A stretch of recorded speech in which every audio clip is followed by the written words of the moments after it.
Kekalahan Jepang dalam Perang Asia Timur. Perang Asia Timur atau sering disebut dengan Perang Asia Pasifik, yang juga dikenal di Jepang dengan Perang Asia Timur Raya, adalah perang yang terjadi di Samudra Pasifik, pulau-pulaunya, dan di Asia. Konflik ini terjadi antara tahun 1937 dan 1945. Namun peristiwa-peristiwa yang lebih penting terjadi setelah 7 Desember 1941, yang mana ketika Jepang menyerang Pearl Harbor, Amerika Serikat, serta koloni negara sekutu di Asia dan Pasifik, yang membuat Amerika Serikat terlibat dalam Perang Dunia II bersama sekutu. Perang Tiongkok dan Jepang berlangsung sejak 7 Juli 1937 dengan permusuhan sejak 1931 karena Jepang melancarkan invasi ke Manchuria. Namun ini lebih diterima secara luas bahwa Perang Pasifik itu sendiri dimulai pada 7 Desember 1941 ketika Jepang menginvasi Thailand dan menyerang koloni Britania di Malaysia, Singapura, dan Hong Kong, serta serangan mendadak ke Jepang dari pangkalan militer dan Angkatan Laut Amerika Serikat di Pearl Harbor, Pulau Wake, Guam, dan Filipina. Melindungi Perang Pasifik. Perlindungan sebagian bawaan untuk semua alat persenjataan. Pada Perang Pasifik ini terlihat gabungan pasukan sekutu diadu melawan Jepang, yang terakhir dibantu oleh Thailand, dan pada tingkat yang lebih rendah oleh negara sesama blok poros seperti Jerman dan Italia. Pertempuran terdiri dari beberapa pertempuran laut terbesar dalam sejarah, dan pertempuran yang sangat sengit dan kejahatan perang di seluruh Asia dan Kepulauan Pasifik, yang mengakibatkan hilangnya nyawa manusia yang sangat besar. Perang terus memuncak dengan terjadinya serangan udara di Jepang dan pengeboman atom di Hiroshima dan Nagasaki, disertai dengan pernyataan perang Uni Soviet terhadap Jepang, invasi Manchuria dan wilayah lain pada tanggal 9 Agustus 1945, yang menyebabkan Jepang mengumumkan niatnya untuk menyerah pada tanggal 15 Agustus 1945.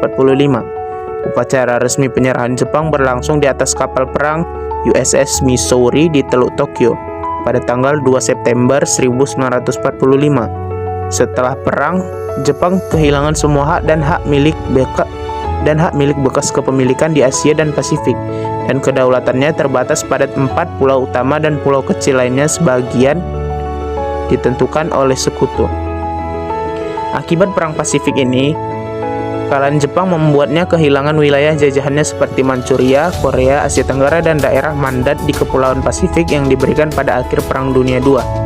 Beberapa negara yang sebelumnya dijajah oleh negara-negara Eropa berhasil memperoleh kemerdekaannya seperti Indonesia. Dan yang lainnya, Kaisar Jepang juga kehilangan statusnya sebagai dewa.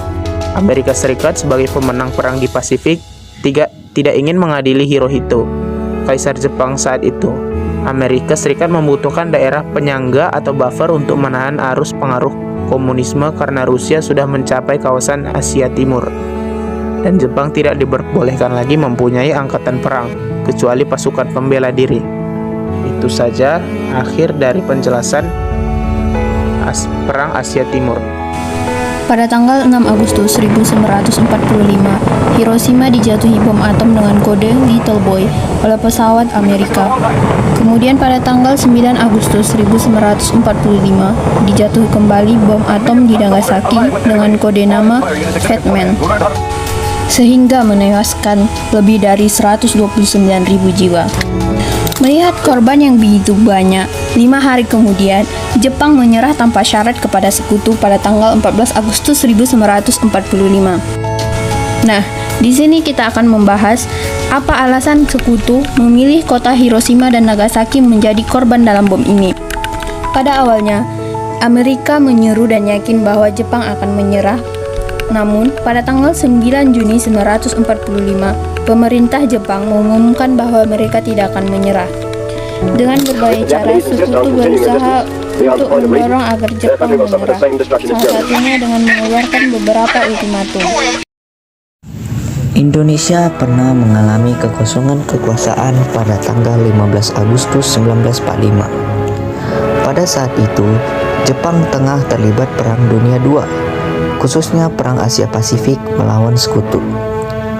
Pada tanggal 15 Agustus 1945, Kaisar Hirohito menyampaikan langsung keputusan menyerahnya Jepang tanpa syarat kepada sekutu melalui radio nasional.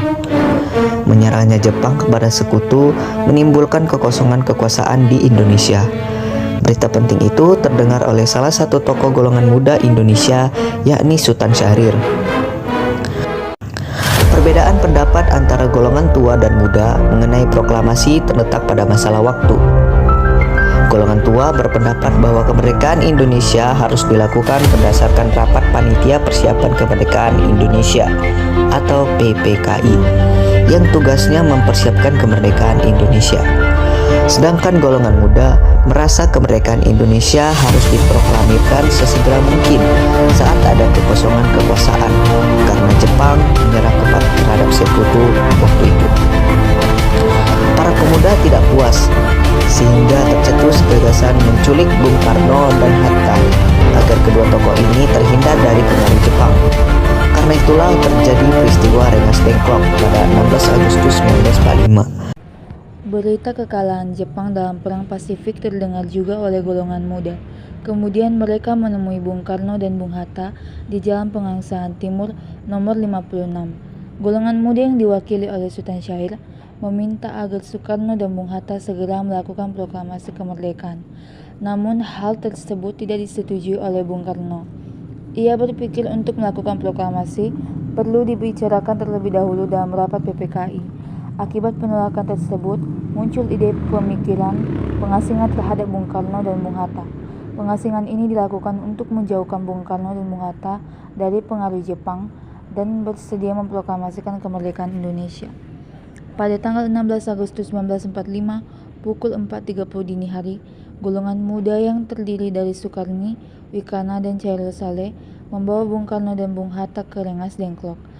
Dipilihnya daerah Kawedanan Rengas Dengklok karena daerah itu terpencil, yaitu 15 km dari Kedung ke Kerawang. Selain itu, ada hubungan baik antara Daidan Peta Purwakarta dan Daidan Jakarta, sehingga dari segi keamanan terjamin. Di Rengas Dengklok, Bung Karno dan Bung Hatta dijaga oleh Komandan Kompi Peta Sundako Subeno. Golongan muda berusaha meyakinkan Bung Karno dan Bung Hatta untuk melakukan proklamasi kemerdekaan, karena selagi ada kekosongan kekuasaan atau vacuum of power. Golongan muda juga telah bersiap atas segala resiko termasuk melawan pihak Jepang. Selain di Rengas Dengklok, di Jakarta juga terjadi diskusi antara golongan tua dan golongan muda. Akhirnya, setelah melalui diskusi panjang, golongan tua dan golongan muda sepakat untuk memproklamasikan kemerdekaan Indonesia pada tanggal 17 Agustus 1945 di Jakarta. Penyusunan naskah proklamasi tersebut berlangsung di kediaman Laksamana Tadashi Meida di Jalan Imam Bonjol nomor 1 Jakarta Pusat. Ahmad Subarjo menyumbang kalimat utama pada teks proklamasi, sementara Muhammad Hatta menyumbang kalimat terakhir di teks proklamasi. Lalu Soekarno dan Muhammad Hatta menandatangani teks proklamasi atas usul Soekarni.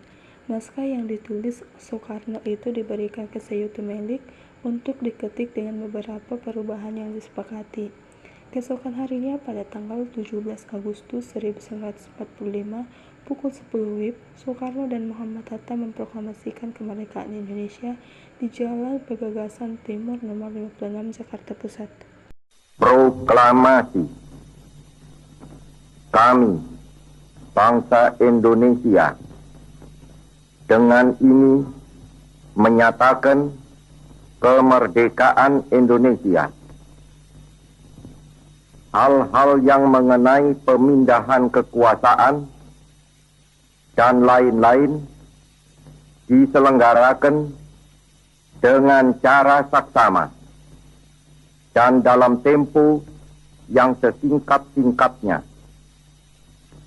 Jakarta, 17 Agustus 1945, atas nama bangsa Indonesia, Soekarno, Hatta.